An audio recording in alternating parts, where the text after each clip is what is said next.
Cricketer হিসেবে তিনি যতটা সমাদৃত, ব্যবসায়ী হিসেবে তাকে ঘিরে বিতর্ক যেন আরও বেশি। বলছি বিশ্বসেরা অলরাউন্ডার সাকিব আল হাসানের কথা।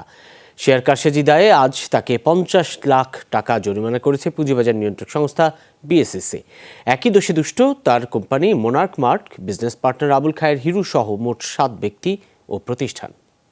40% বেশি গ্লো, বিশ্বের 1 নম্বর গ্লো ক্রিম, নতুন গ্লো এন্ড লাভলি। খেলোয়াড় সাকিব আল হাসানের নৈপুণ্য নিয়ে নতুন কিছু বলার নেই। তিনি বাংলাদেশি ক্রিকেটের আইকন। মাঠের পারফরমেন্স দিয়ে দেশের মানুষকে আনন্দে মাতিয়েছেন অসংখ্যবার। ক্রিকেটের সুবাদে সম্মান আর খ্যাতি মিলেছে সারা বিশ্ব থেকে।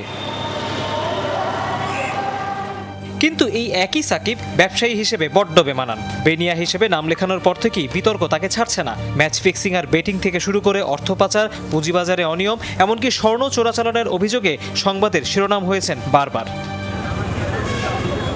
তবে শেয়ার কারসাজির দায় যে ভুল নয়, মঙ্গলবার তার প্রমাণ দিল Bangladesh Securities and Exchange Commission BSEC. পুঁজিবাজার নিয়ন্ত্রক সংস্থাটি বলছে, প্যারামাউন্ট ইন্স্যুরেন্সের শেয়ার লেনদেনে অনিয়ম করেছেন সাকিব আল হাসান, তার পার্টনার আবুল খায়ের হিরু সহ মোট 7 ব্যক্তি ও প্রতিষ্ঠান। গত বছরের 17 আগস্ট থেকে 19 সেপ্টেম্বর পর্যন্ত অস্বাভাবিক দাম বেড়েছে প্যারামাউন্ট ইন্স্যুরেন্সের শেয়ারের, যেখানে অনিয়মের নজির পেয়েছে বিএসইসি। বিজ্ঞপ্তিতে বলা হয়, এই ঘটনায় সর্বোচ্চ 75 লাখ টাকা জরিমানা করা হয়েছে ইশাল কমিউনিকেশনকে। এরপরই 50 লাখ টাকার দায় ক্রিকেটার ও সাবেক সংসদ সদস্য সাকিব আল হাসানের। 25 লাখ টাকা জরিমানা গুনতে হবে আবুল খায়ের হিরুকে।